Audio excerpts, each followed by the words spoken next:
The thing that most grape growers find out is the minute you get grapes and you make a little bit of wine, you get the wine bug, and then you're all in.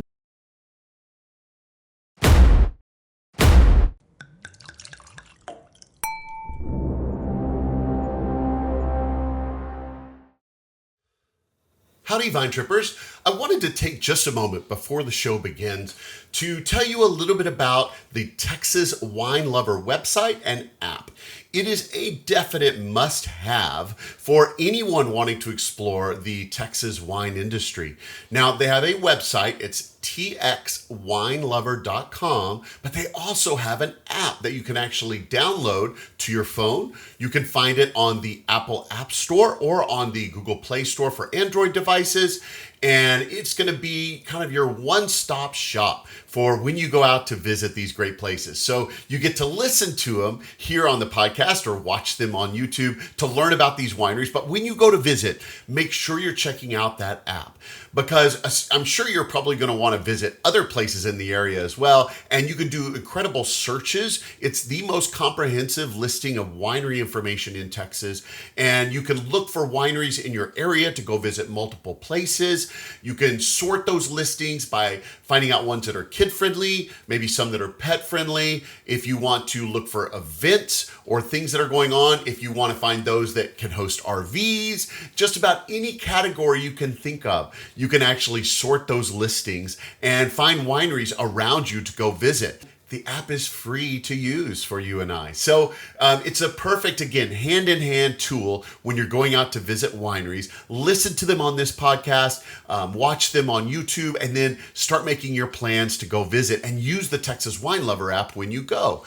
Now, it can also be a great tool. Maybe you're not even looking for a winery. You just happen to be traveling to some place in Texas, and you just might think, I've got a little extra time. I wonder if there are any wineries in the area. You can actually look them up in the Texas Wine Lover app. You can search either by the name of a winery, or it's got a map view. So you can actually pull up a map of the area around you and see locations of wineries near you and go visit them and support the Texas wine industry. So you got to use the Texas Wine Lover app. It goes perfectly with this podcast. So make sure you check it out before you go on your next trip among the vines. Again, it's www.txwinelover.com, or look up the Texas Wine Lover app on your favorite phone app store and make sure you get that downloaded and use it frequently. You will benefit from it, and ask for Texas wines. Let's see the Texas wine industry prosper and go visit some of these fun places that I'm bringing to you on the show.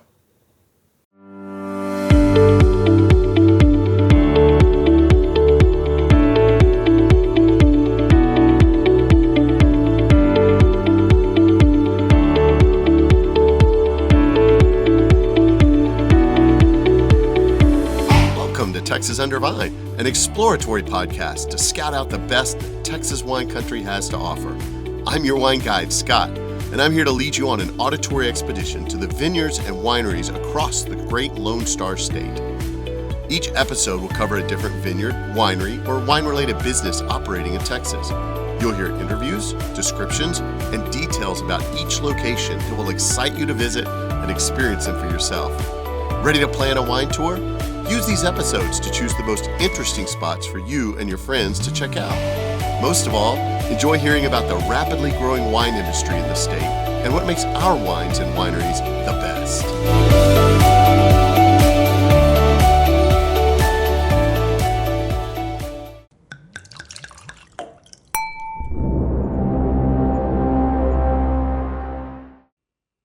Howdy, Vine Trippers. Welcome to episode 81 of the Texas Under Vine podcast. Before we visit our latest stop on the trail, however, wanted to make sure you had June 6th on your calendar. So 12 Fires Vineyard and Winery, which was my very first episode of the podcast, has started doing some great food and wine pairings in their Founders Lounge. They call it the Chicken Tender Lounge, the first little place where they ever did tastings at their winery. And it's a really elegant, great dinner experience. I'm going to be there on June 6th. I'm going to be doing some filming and some other things for them, and I'd love to see you there. If you're interested, make sure you go to 12fires.com and check out those tickets to their chicken tenders, Founders Lounge wine and food pairing. Even if you can't go on June 6th while I'll be there, make sure you pick another date to go check them out. And make sure you stick around to the end of the episode where I will be revealing my very special Wine Wanderer bottle choice from this particular location, which is a very special estate wine from this location. And I'm going to tell you more about that one towards the later part of the episode. I'm going to keep the name of it secret for just a few more minutes. And for today, we are out at Sandy Road Vineyards in the Hill Country, and we're going to sit down with Bryan Chagoly, who's one of the co-owners of this particular location, along with Reagan Cividon and their families. This particular winery is actually in the Hill Country near the Wine Road 290, but a few miles north of the actual Highway 290 on, you guessed it, Sandy Road. And Bryan, who we get to talk to in the interview, is a true Texan who brings a unique perspective to the winemaking world as a tech industry veteran and the incoming president of the Texas Wine Growers, which you might have seen on a recent podcast of mine featuring Texas Wine Growers Association. Now, here at Sandy Road Vineyards, there is a deep history and a very specific philosophy behind everything that they're doing at this winery. First, this land where the vineyard is has actually been in Bryan's wife's family for multiple generations, dating back in the Sandy area for many, many years, going back to the mid-1800s or so. The property itself still features the original 1924 farmhouse, which serves as a beautiful and historical reminder of the great family legacy that they're trying to preserve there on the farm. Now, their vineyard journey dates back to about 2016 when the winemaker, Reagan Cividon, actually married into the family, and a few wine conversations on the porch turned their holiday drinking time into more of a professional calling. Now, while their original vision was just to plant a vineyard and to take the fruit of that vineyard, those grapes, and sell them to other wineries and provide those to people making wine, soon they were bit by the wine bug, making some wines from their own fruit, and they got hooked. And so it led them into this decision to start producing these great boutique estate wines from the fruit that they're doing right there in their own vineyard. And when they got ready to come up with a name for their winery and these wines, they decided to go with Sandy Road Vineyard, not just because they are on Sandy Road, but there's an interesting history with why it's called Sandy. So long time ago, when the settlers were first coming through this area, their wagons would get stuck in the sand of the Pedernales River Basin in this particular area. And some of those settlers, instead of trying to push forward or move on, decided to just plant roots, and they named the town Sandy. Pretty original, I know, but they called that area Sandy, and it became Sandy Road was the road leading to Sandy. And so because the farm has been in this area, it's got a great history with the Sandy area, they decided to stick with that name of Sandy Road Vineyards. And the vineyard that they planted is particularly special because it actually hosts 3 different types of soil. You have clay, you have limestone, and you have sand. And all of this within a single 16-acre vineyard plot, which really allows for a really interesting expression of terroir between even multiple parts of the vineyard itself. And another thing that Sandy Road is kind of famous for is they actually have a treehouse on their property. It's a really fun and interesting story. I'll let Bryan share that in the interview, but it comes from the intersection of wanting to take down a 150-year-old tree that they needed to remove to put in some vines versus also getting rid of an old mobile home that was on the property, and they had these materials left from it that they didn't know what to do with. And when everything all came together, the treehouse overlooking the vineyard was born. And it's become a very famous spot for their vineyard. And it is actually where they hosted their tastings for many years before they built their full tasting room on site. They call it their original elevated tasting. Finally, their winemaking style is kind of a little bit of rebellious. They kind of consider themselves wild cowboys out here in Texas, and they want to focus in on the fruit of the wines and really showcasing the individual types of grapes that they're growing and what they can do, the expressions that they can bring through the vineyard there. And so they began by focusing mainly on single varietal wines so that they could get the great expression from each of those different fruits to see what they brought forward. And now they're starting to lean a little further into blending some of those together. So once they figured out what each of those individual fruits could do, now they want to see how they can all marry together in a great harmony with different types of red blends as well. And when I went to visit, it was a rainy Saturday, but that didn't stop me. I was able to sit down and have a great conversation with Bryan. It was really interesting to hear his progression from the tech world into the world of agriculture and farming, and now producing incredible wines and sharing those with the Texas wine industry. So let's go hear what he has to say in the interview.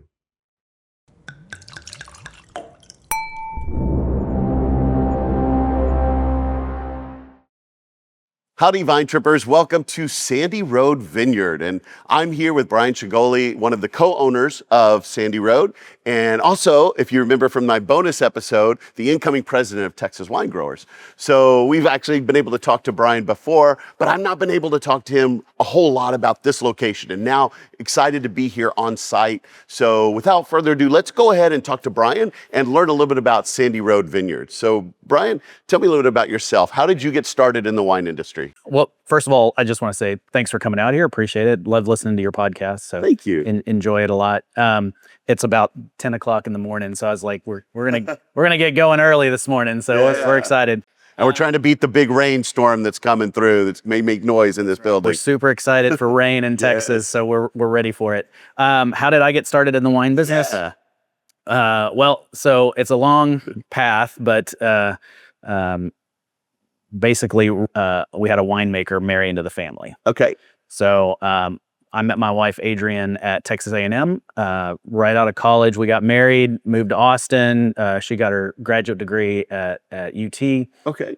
And mix. Yeah, that's right. That's right. A house divided.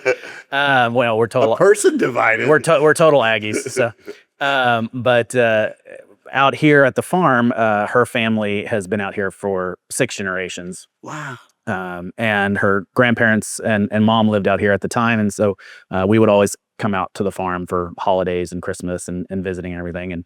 And so when Reagan, who's the winemaker at Ron Yates and Spicewood Vineyards, when he married into the family, he started coming out for the holidays too and bringing wine. And we kept drinking it and enjoying it. And bring more bottles next time. That's right. And what we learned in the last podcast, after a few bottles of wine, you can convince me to do about anything. So he was like, we should start a vineyard out here, and that's kind of how it got started. Yeah. Yeah. Then the romantic story is, my wife and I sitting on, there's a porch swing on the porch of the farmhouse. So there's the original 1924 farmhouse out here. That's where the family lived, grew up, everything. And so sitting on that porch, it's a beautiful view of the sunset. And so you're looking at Texas Hill Country sunset, swinging on the porch, beautiful, day, drinking wine. And you're like, this is where I want to retire. So that kind of set the tone for us. It's like, we're going to retire out here and we better have something to do when we're out here. So, so the stage was kind of already set. The stage was set. And then Reagan was like, we could grow some grapes and then, we could make some wine. And then it kind of snowballed from there. And when was that around? Around what time was that? So we started the vineyard in 2016. Okay, 2016. Yeah, so we're coming up on 10 years. So it really flies. But this land, as you said, has been in your wife's family for 6 generations. Yes. Yep. And her side of the family's actually been here in Sandy since 1876. Wow. Yeah. So they started at a different property and then bought this one and moved over here. But they've been right next to Sandy since then, basically. 150 years. Yeah, a long time. So it's pretty cool to be able to keep the family legacy going and keep the land in the family and do something cool and productive with it. So you planted a vineyard around 2016, and of course, those that know vineyards and grapes, does take a couple of years to to get those grapes up and running and functional. About when did you decide, okay, we got wines here, we need to open up a tasting room and get things going with that? Yeah. So when we started, the vision was we're just going to grow grapes. Okay. We're going to sell all the grapes to Ron Yates, where Reagan was working, and so we were just going to be farmers, just going to grow grapes. But the thing that most grape growers find out is the minute you get grapes and you make a little bit of wine, you get the wine bug, and then you're all in. So it's like we got some grapes, we made a rosé, we made a red, and we were like, hey, these are pretty good, and then we kind of sold out of those pretty quick because we didn't have a lot, and then it just snowballed from there. Oh, that's awesome. Yeah. And you have, so for a tasting room, I know this is a new facility that you've built. We can talk about that in a minute. But what did you do for like a tasting room at that time? Yeah. So in 2019 is when we kind of started thinking about, oh, maybe we should sell some wine. At that time, there were no other wineries on Sandy Road. Okay. There are currently now 5. So things You started a trend. That's right. Yeah, things are growing in this area a lot. Pun intended. That's right. But we're 4 miles north of 290 Wine Road. So we were like, nobody's going to come out here, like we're not going to be able to get anybody to come out here. So we were like, how do we start small and kind of make a proof of concept? So I was a tech guy before I was in wine, and so I'm all about starting new business, starting new products, iterating as you go, kind of innovating and prototype it, try it out, see what works. If it doesn't work, try something new. And so we're always experimenting and trying new things. But we were like, hey, let's just see if we can get anybody to come out here. So part of our clearing the land, there was an old mobile home on the property.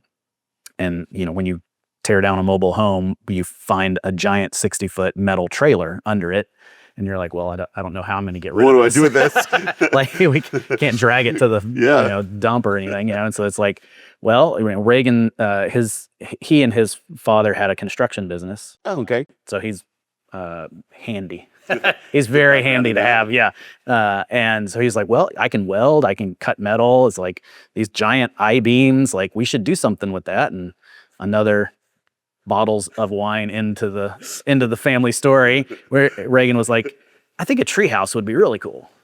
I could just see the scene of you and Reagan sitting on that porch swing with your wine in hand, and Reagan saying, a treehouse. Yeah. Well, I think he's told the story before, but when we were planting the vineyard at the property, the vineyard is kind of on a little hillside. And we started at the bottom, we worked our way up to the top. And the story that I like to tell or don't like to tell is, when you put in a vineyard, you do a lot of math to like get the spacing right. Our, everything's on 2-acre blocks. Basically, we have 11 rows an acre. They're 9 feet apart, and so you can kind of do the math how far and much space it's going to take. All right, so we did the math, and I told you I was an Aggie. So Aggie math is a little different than regular math. Aggie math came out 1 row short, so we messed it up by 1 row, and there was a big tree right there at the end where that last row was supposed to go, and Reagan's wife was like, "No, you can't cut it down." Christina was like, "No, you can't cut this tree down. It's a beautiful tree. It's 150 years old. Like, don't cut the tree down." And Reagan was like, "We're going to cut the tree down because we're planting grapes and we're in the grape business and we need all the grapes we can get." And so he didn't win that battle. You're not in the oak business. And it's bad to have trees on the edge of the vineyard and all that. So, the compromise was, how about we'll build a treehouse there? So at least there's something cool there. We can look at the vineyard, and it turned out to be the greatest idea because everybody loves hanging out in the treehouse. And it's a beautiful place, especially at sunset. You watch the sunset over the vineyard. It's hill country hills in the background. It's really nice. That became your kind of tasting room. So that was that's how we started. That was our tasting room. 1 private table up in the tree. That was our elevated tasting. And it was literally just me up there doing tastings for 2 years. Okay. And it became pretty popular. Word got out that it was a fun place to hang out. And so we built a little pavilion, what we like to call it. It's kind of an indoor-outdoor space where we did other tastings. And then that kept getting full. And so about 2 years ago, we started building this new building, and it just opened about 8 months ago. Okay, nice. So freshly minted here. That's right, yeah. And now you got a lot more space than just one table sitting over in the treehouse. We have a lot more space, yeah. And we have, I mean, we can go into it in a little bit, but I love our new space, full tasting room, full kitchen. We do a lot of good food stuff. We have a 2-acre lawn with, you know, a patio and seating outside where you can hang out in the vineyard basically and enjoy a beautiful hill country day. Do you still do your elevated tastings? Do you still have the course. treehouse open Yes, for those we that do. want to check We that do. out? Yes, Andy does all the treehouse tastings right now, and it's a really good time. Well, this may be kind of a silly question, but the name Sandy Road Vineyards, where did the name come from? Yeah, so it's called Sandy Road Vineyards because there's a town down the road called Sandy. Okay. And so if you've lived out here a long time, like the family, that's just what you call the road, Sandy Road. That's the road to Sandy. So if you're on 290, you'll see a little sign that says Sandy that way. There's not a town there anymore, but that's what we call it. And so if you're going to put a vineyard on Sandy Road, you'd call it Sandy Road Vineyards. So, And you were the first ones out here. and we were the first ones out here, so that's what we did. It's called Sandy because back in the settler days, when everybody was moving out west in covered wagons, they basically followed the Pedernales River, which is about 1.5 miles south of us. And so the wagons were coming down the river, and they got stuck in the sand. And so instead of keeping going, they just stopped and decided to name the town Sandy. Very creative naming. We're going to call this creek Sandy because that damn sand we got stuck in. So they got stuck in the sand. We call it Sandy. Over by Oak. You know Oak, where the oak tree was? Yeah. So, well, the other vineyard that we planted is called Post Oak Creek Vineyards. Okay. The creek that runs through the property is Post Oak Creek. Oh, okay. So yeah, you're not far off. But yeah, here on the property, and when we started, you know, the road to come in was all sand. So it was a sandy road. So that adds to it. The vineyard at the bottom of the hill is all sand. Okay. And I think that, you know, adds to a lot of what makes our wines different than a lot of places, because there's not a lot of areas with that kind of sand. Right. Makes for lighter, more fruit-forward wines.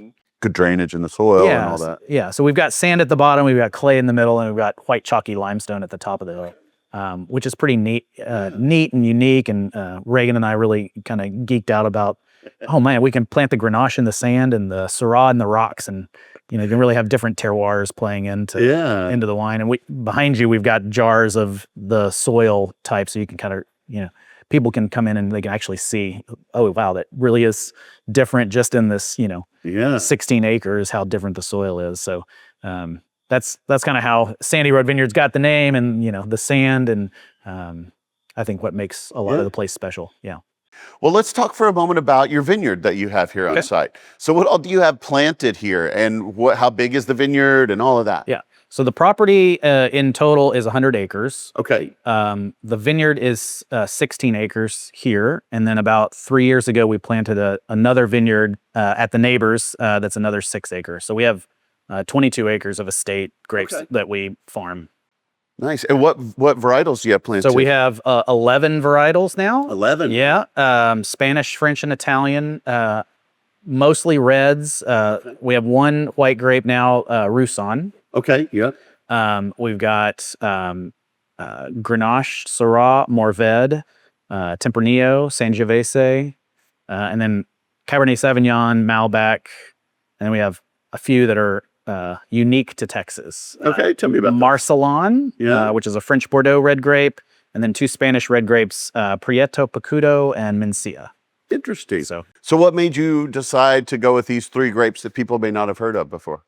Wanted to experiment and try something new, and you know, prototyping again. Prototyping, see what works. You know that, you know, we were researching, trying to find some different grapes, because you know, have some blending grapes. You know, in Texas, red blends I think are really becoming the stars of the show, because you can not only if you farm really good grapes, but you can also, the winemaker can put their fingerprint and, you know, kind of make the best wine that they can make out of a blend instead of, you know, if you're just doing a single vineyard, single varietal wine, you're pretty much up to Mother Nature. You know, you can mess it up, but you know, Mother Nature is going to make it the best it can be, and that's what you've got for the year.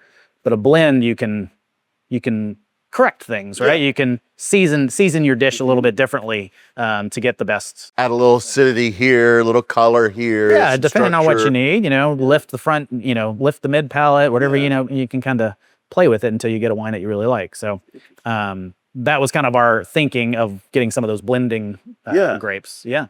And do you do any single varietals from those? Oh yeah. Yeah. Okay. So they add. So everything we do, we do. Well, now we're a lot more into blends, so we're coming out with our blends. But when we started, everything single vineyard, single varietal, because we really wanted to get a feel for what this vineyard produces. Yeah. Right. Kind of understand each of the ingredients before you start blending them together. So get a taste of the terroir that you have here in this location. Yeah. What those can express as. Yeah. We will continue to be very intentional about our blends and focus on blending first, making the best blends we can do, and then whatever we have left, we'll bottle as single varietal. Okay. Yeah. So that kind of defines a little bit about your winemaking and Reagan's winemaking style, kind of focused on blends first and then singles. Going forward, we've been all about single varietals thus far. Just because young vineyard, we didn't know what everything was going to taste like, and now we feel pretty comfortable. We've got taken the training wheels off, and we're working on blends. So. That next evolution to really see, okay, we know what the individuals are going to do, what they taste like. Now let's see what we can get by mixing and matching and all of that. So, like a good chef putting together all the different ingredients, to create a magnificent dish. That's the idea. Well, do you source grapes from anywhere else besides your vineyard? Only for some whites. Okay. So we've been getting a Riesling and a Chardonnay from Del Valley Vineyard, Del City, Texas. Amazing white grapes out there. It's a very different geography, geology, climate, everything from here in the hill country, and really well suited for white grapes. So we love the fruit from there, and we'll try to keep getting it as much as we can. Yeah. And do you process all those grapes here on site? So we started and continue to process all of our stuff over at Ron Yates Winery, because that's where Reagan is for his day job. And so it's a lot easier to just make everything under one place than roll around everywhere. So instead of having two locations kind of going back and forth between. So as long as Ron will let us keep doing that, we'll love to stay over there. Hear that, Ron? That's right. I'm talking to you. All right. Well, let's talk for just a second about some of the challenges that we face here in Texas with growing grapes, because you're very vineyard focused. And I know from your Texas wine growers background, you're really big on the Texas terroir and grapes from Texas, 100% Texas. What happens in a situation like this year where we had a freeze on St. Patrick's Day, right when the vines were starting to do bud break and things like that, and then you start to lose vines? What does that look like? And what are some of the other challenges you face? Yeah, I mean, in Texas, Mother Nature is I think out to kill everything. So it's like it's a big challenge to grow grapes in Texas. There was a big freeze in 2021, you know, the snowpocalypse that we had. But this year on St. Patrick's Day, we had a very unexpected freeze. It got about to 22 degrees actually for about an hour, but it was under freezing for 5 hours. And we had already budded out. It had been a hot spring, we had gotten some rain. So things were awake. We probably had, 6 inches worth of, green new growth on most of the vines. And so if you get a freeze like that, it basically just kills that immediately. And the thing about vineyards and vines is grapes only grow on the new shoots off of the 1-year-old wood. So if you lose that, you pretty much lose all of your grapes for the year. So it's just something that you have to have the fortitude to deal with, and come up with a backup plan. But we are lucky enough. We had really good crops in 23 and 25. Okay. So we had a lot of fruit. We have a lot of wine. So maybe carry over that hump a little bit. I think that'll carry us over for most. I don't want to buy Sure. grapes if I don't have to. So I think we'll probably be all right, but Yeah. we'll see. The biggest thing for me as coming from the tech world, in software, you can control everything. It's like, it does exactly what you tell it to do something, it does it, right?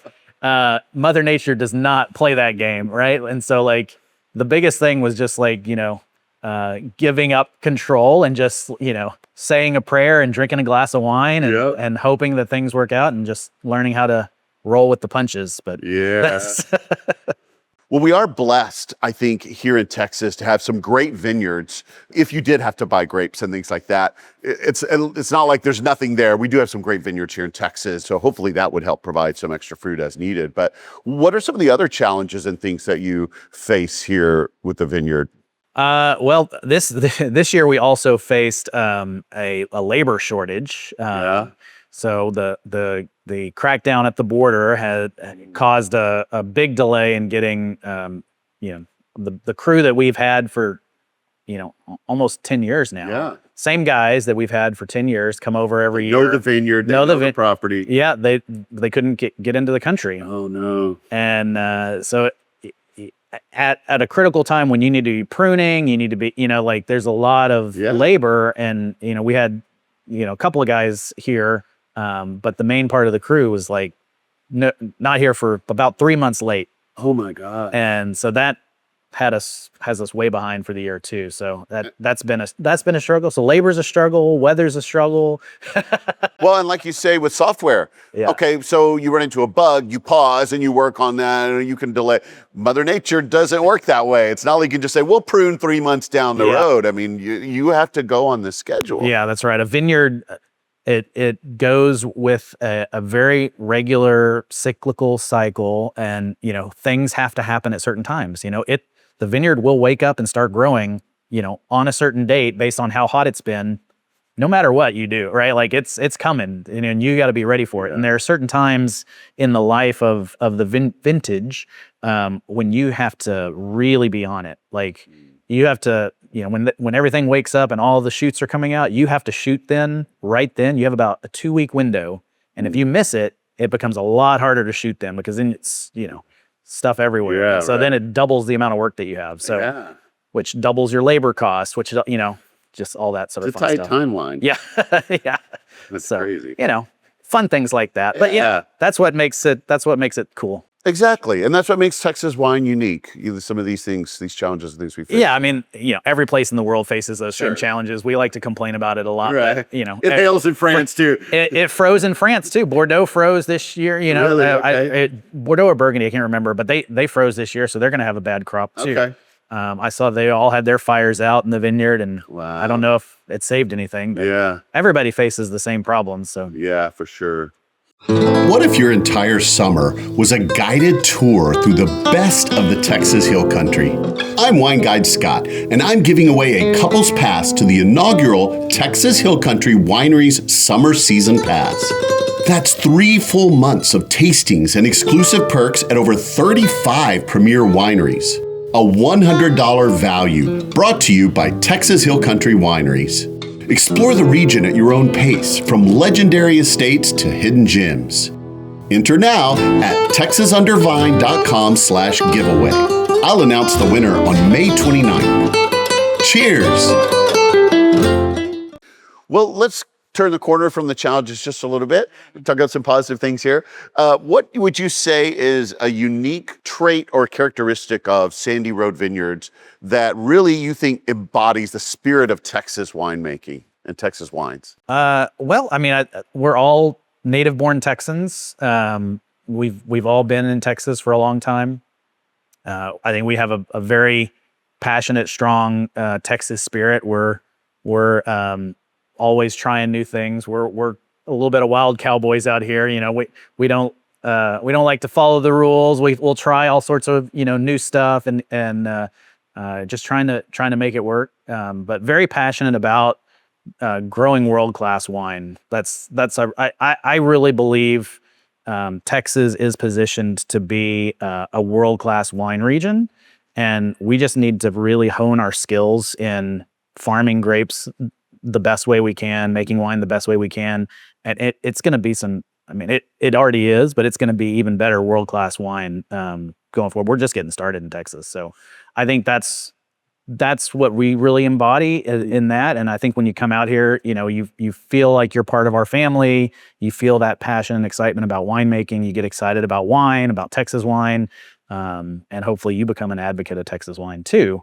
I think that that's kind of our spirit that we have. What makes our wine, I think, unique and special. Reagan learned to make wine from a winemaker who made wine in Sonoma, California.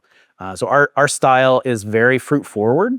It's a little lighter, more medium-bodied wines, but it's all about showcasing the vineyard, right? Like it's about the farming, and so we want the vineyard and the grape to shine through, not so much the winemaking, but that's what you get when you come out. And I think it's kind of a fresher style that I think especially the younger generation is more into. It's not your granddad's, super oaky Napa cab. It's more fresh and fun. And okay, yeah, very Texas. Yeah. And you've got the land that's been here for 150 years that in the family. I mean, that in itself screams Texas right there. That's right. Yeah, you're out on the farm. We have we call it free range cows. We've got cows on the property. So when you're driving down the road, like you got to watch out for the cows. Slow. Yeah. So it's you're out on the farm for sure. Yeah. I love this idea of, I had this picture in my mind. Maybe I should use AI to make this picture, but I see the picture of you and Reagan, these cowboy software engineers making wine, going through the vineyards on your horse with your hats and your laptops. Of course, Reagan may not necessarily want the laptop. He may want his construction tools. He doesn't want any part of that.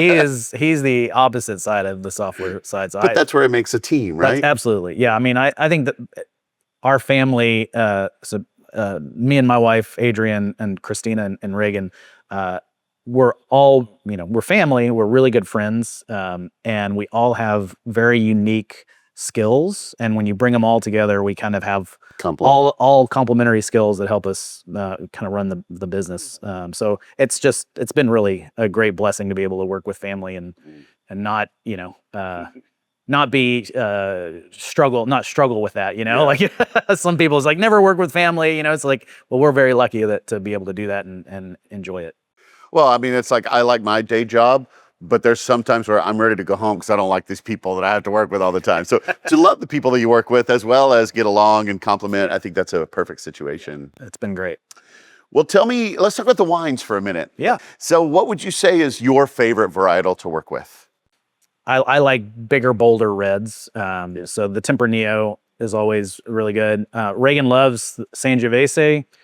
It's really easy to grow, really easy to make wine. That's kind of, I think, his favorite.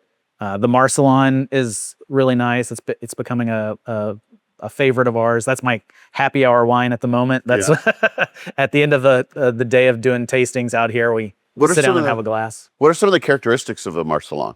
So Marcelon, it's a French Bordeaux red grape. It is they cross-pollinated Cabernet Sauvignon and Grenache. Okay. So the idea was, 10 or 15 years ago, it's getting hotter in Bordeaux.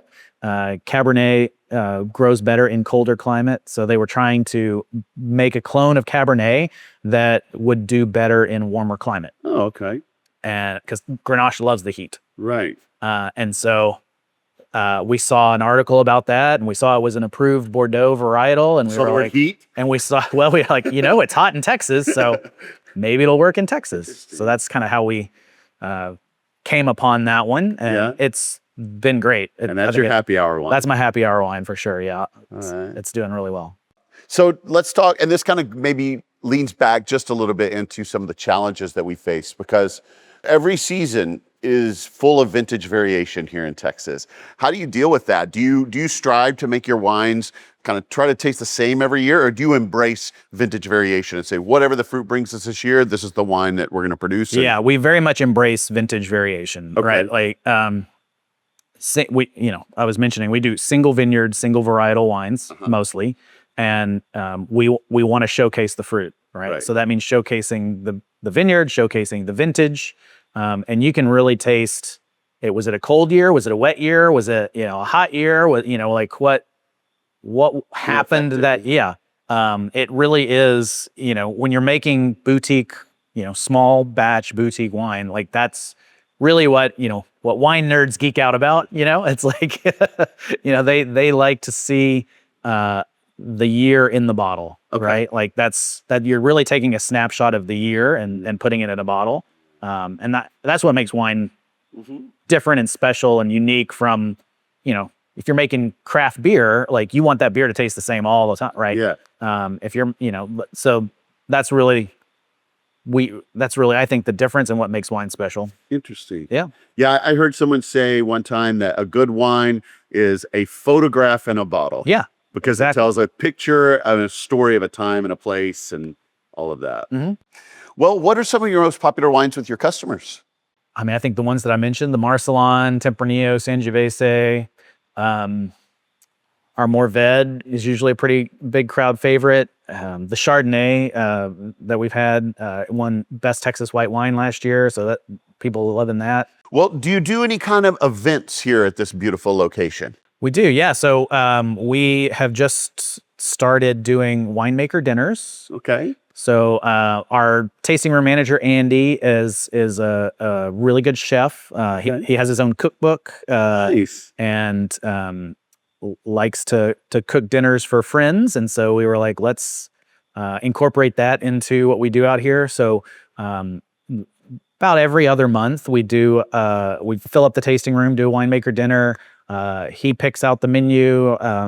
He and my wife prepare the dinner, and then the whole family's there, and we hang out and talk about the year and talk about what's going on and drink a lot of wine and eat a lot of really good food. It's a very much like you're, coming over to our house and having a family dinner with us. So those are really fun. We're in May, we're actually going to do a Hawaiian luau. So we're going to roast a full pig. We're going to have hula dancers. We're going to, Hawaiian music. So Andy's son lived in Hawaii for like 10 years. And so he spent a lot of time in Hawaii, got a lot of good recipes. And so he's going to cook us a real authentic Hawaiian luau. So all those events are on the website on sandyroadvineyards.com. You can go get your ticket. They tend to sell out. So yeah. So I know my viewers are getting excited about wanting to come check out Sandy Road Vineyards now and to taste some of this great wine we've been talking about. So let's talk about what they can expect when they come here for the first time. Maybe someone wants to do a tasting when they first come in. Yeah. So if someone wanted to do a tasting here at Sandy Road, what does that look like? So do you pick the wines that they're going to taste, or does the customer pick the wines? And how much does it cost? Do they need reservations? Things like that. So we offer 3 different kinds of tastings. Okay. So the Treehouse tasting is probably our most popular one when the weather's nice. Yeah. It's a private tasting up in the treehouse, overlooking the vineyard. It's that's the first one. The second one is our cellar room tasting. So that's where we're sitting right now. It is basically a 5-course meal paired with wine. So a wine paired with each meal. This is our family style at this table. We can seat up to 10 in here, and you get a private tasting and a really good lunch. And then our regular main tasting is in the tasting room or outside. And all of the tastings are a fixed menu. Okay. So there are 5 wines. We go through them top to bottom, lightest to boldest. And we try and change it up every quarter, every season, basically. We just changed it for spring. So we have a new tasting menu and food menu. So you can come out, every season and experience things a little bit different. And I love that because you know that those foods are paired perfectly with those wines. So you get to really see how they both affect one another. Yeah, and we make everything. We test it out. That's the best part of the job is you get to sample everything, make sure everything. Beta team. That's right. See if you like that or not, and then once we feel like we have a good tasting menu and food menu, that's what we go with for. Excellent. Yeah. Do they need reservations for those? Yeah. So everything is the Treehouse and the Cellar are definitely by reservation. Sure. You can do it on our website. We're on Talk is what we use. Okay. The main tasting room, we usually always have space. For walk-ins. Yeah, unless you're a really big group, a reservation would be great. But if it's just 2 or 4 of you guys, just come by and hang out. Yeah, Saturdays are usually really busy, so probably a reservation on Saturday. But What would you say is a big group? So what would you say for group sizes? Oh yeah, 8 or more. Okay. Definitely. Give a little heads up. Yeah, please. Okay, gotcha. Are you pet friendly, kid friendly, things like that? We are both pet and kid friendly as long as they're on a leash and outside. That's kind of the. Love it. And you mentioned that you have food options. So if someone wants to come in just for their standard tasting, can they order food or can they bring their own food? You can order food. Yeah, we don't like outside food, but yeah, we've got a full menu. We've got a pizza oven, so we do pizzas. Now we have some really nice sandwiches on the menu. Everything we do is pretty much served family style. So it's all about sharing wine and sharing food and having a conversation and making friends. And so come out with your friends and have a good time. That's, I think, the biggest thing that we're all missing in our lives these days is just being in a space where you can hang out and have fun with your friends and talk and relax and enjoy food, good wine, good friends. That's the idea. Well, what would you say? You mentioned Saturdays get busier, but what would you say are kind of your busier or slower seasons? What's the best time for people to come visit? Pretty much everywhere out here. It's going to be really busy in the spring and really busy in the fall when the weather's beautiful. That's when things get really busy. The best time to come out, I think, is June through August. Okay. Because the vineyard is beautiful. You get beautiful vines. You'll see fruit on the vines. It'll be in some stage of ripening, so you might see some purple grapes out there. Yeah. And that's really fun to do. It does get hot in the summer, so just come, prepared. Just come early. And you've got the beautiful, nice, cool tasting room you can come into. That's right. For a yes, little we have bit, air conditioning now, so that was I always for the first 4 years we were out here, we had no air conditioning. Yeah. We were just outside basically, and so after several years of me rage quitting, we finally got. I'm not doing this anymore in August. This is crazy. Yeah. So now we have air conditioning, so I can keep working here. So. Your contract has been extended. Yeah. So my watchers are here. They're doing the tasting. They fall in love with these wines. Do you have a wine club they can join? Of course. Yeah. Tell me about it. Yeah. So we our wine club is you can do 3, 6, or 12 bottles 3 times a year. Mm-hmm. And we do free shipping in Texas. Yeah. So that's, I think, a really big perk for us. It's, of course, free to join. You're basically just, buying the wine at a discount. So you get a different, it's like 10, 15, 20%, depending on how many bottles you buy. You get up to 4 complimentary tastings once a month when you come in to, if you're a member. You get your wine club discount on all the food, all the wine, any events that you do, all that sort of stuff. And then you get complimentary tickets to our release party, our release parties that we do 3 times a year with each new release, and first dibs on winemaker dinners and all the parties that we throw out here. So, yeah. It's a good time. Also, we just added out-of-state shipping, so we can ship to 38 states now. So, and we're trying to add more, but that's really been awesome because we do get quite a few people from out of state, and now you can be a wine club member too. And can people sign up for that on your website, or do they need to come here? Yep. You can do everything on our website. Okay. Yeah. Remember, I was a tech guy, so I got everything set up. So, yeah. I already got that covered. Join online. Yeah.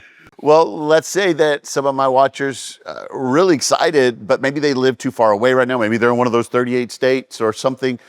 You've talked about being able to buy the wine there. Do you do any kind of distribution? We know now they can buy on your website, but are there other places where you do distribution? Not really. No, we're 95% direct to consumer. Okay. That's our model.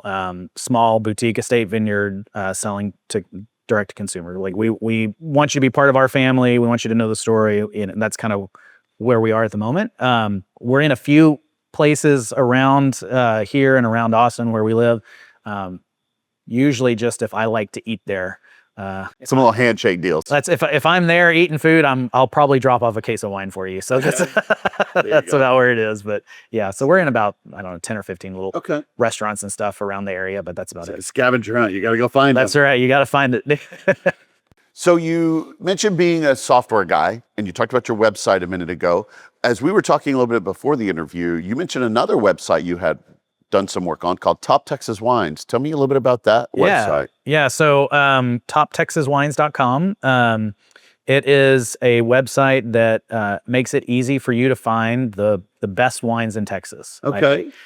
So basically, it is a list a listing of all of the gold medal winning wines in Texas. So if you enter an international wine competition and win a gold medal, and your wine's on your website, I'm going to put it on here, so make it easy for people to find. So you can find, best in class Tempranillo, all that sort of stuff.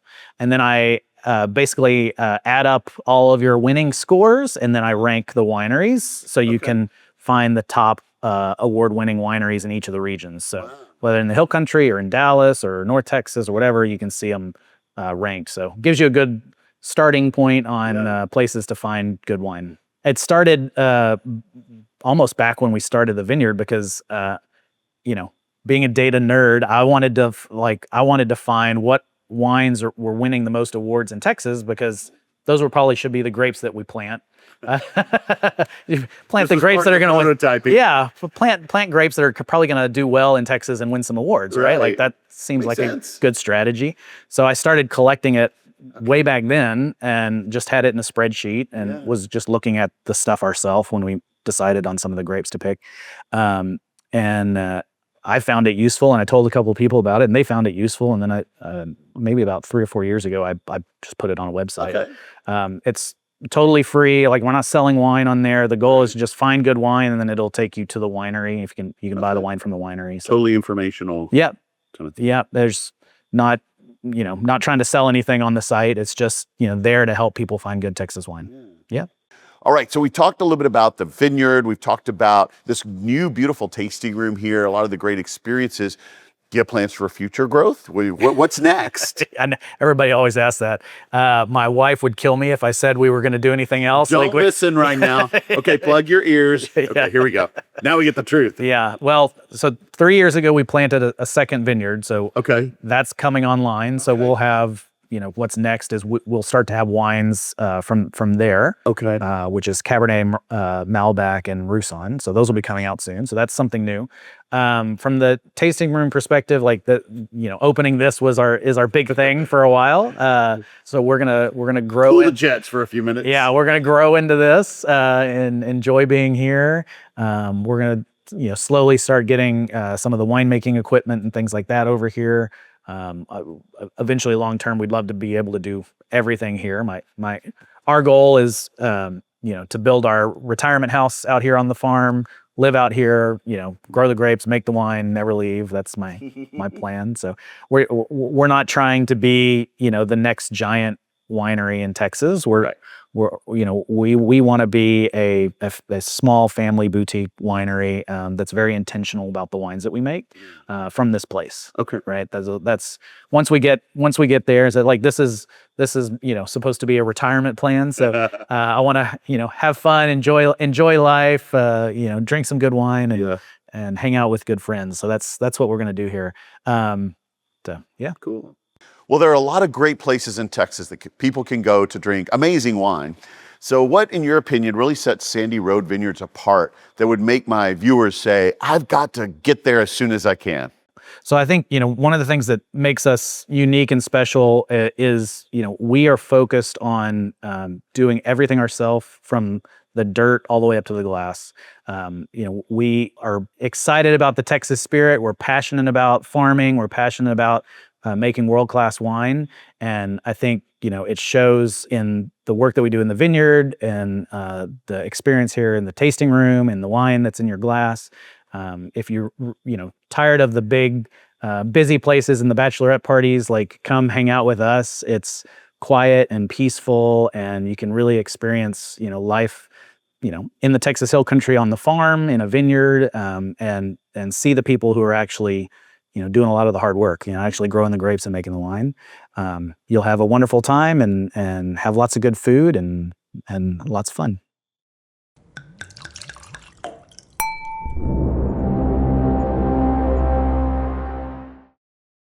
I think the most impressive thing about Sandy Road Vineyards is how they've continued to maintain this family-friendly farm atmosphere while remaining dedicated to doing everything themselves, all the way from the dirt to the glass that you're drinking.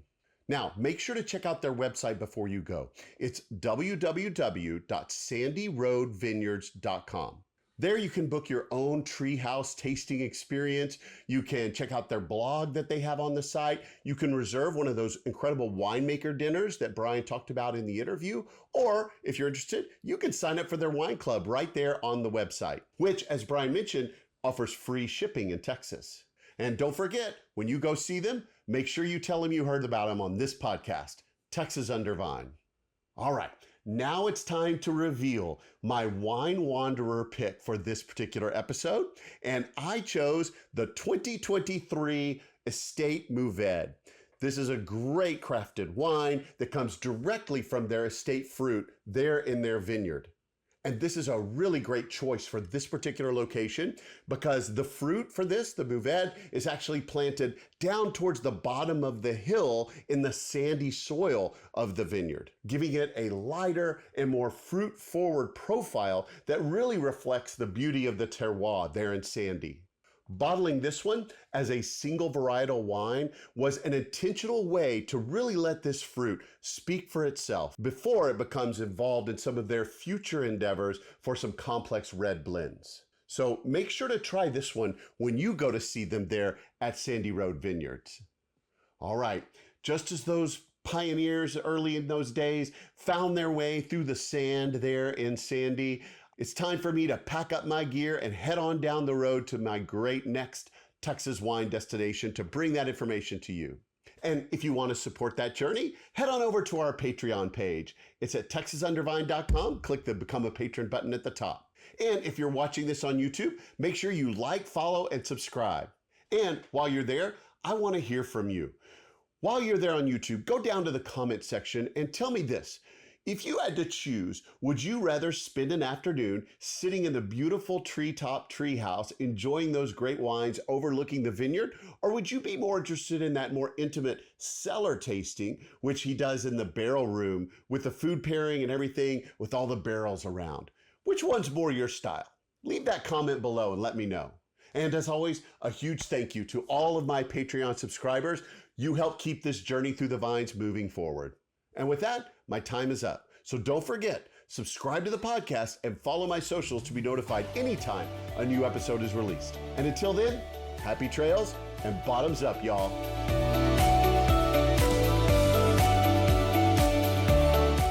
Thanks for listening to Texas Under Vine. We strive to provide you with the best information about wine businesses all over Texas. Be sure to check out our website at texasundervine.com and follow us on our socials at Texas Under Vine to stay up on all the upcoming episodes. Please email us with any suggestions or feedback. Also, contact us if you're interested in donating, sponsoring, or advertising on the podcast, just to help us cover our expenses and bring even more great info to you in future episodes. Above all, travel safely, and most especially, drink responsibly.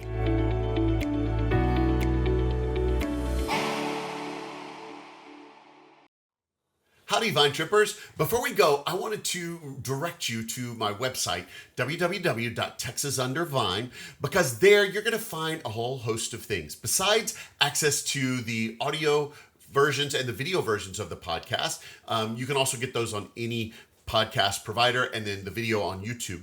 But there you're going to find a couple of things. Did you know that I actually sold some Texas Under Vine merchandise? I only have a handful of items available, about 5 different things, but they are up on my store. So if you go to the website, texasundervine.com, and go to the top, you're going to see a link for the merchandise store. And there you can get your own Texas Under Vine swag to proudly show all of your friends that you support the Texas wine industry, and you can get them started on and hooked on the podcast as well, so they can go visit even more of these great wine destinations. But in addition to the store, I also have a Patreon for my subscribers, people that support this show. I do this all out of a work of love from my heart. I do not make any money on this podcast. I'm actually in the red because I support it all out of my own pocket as a teacher.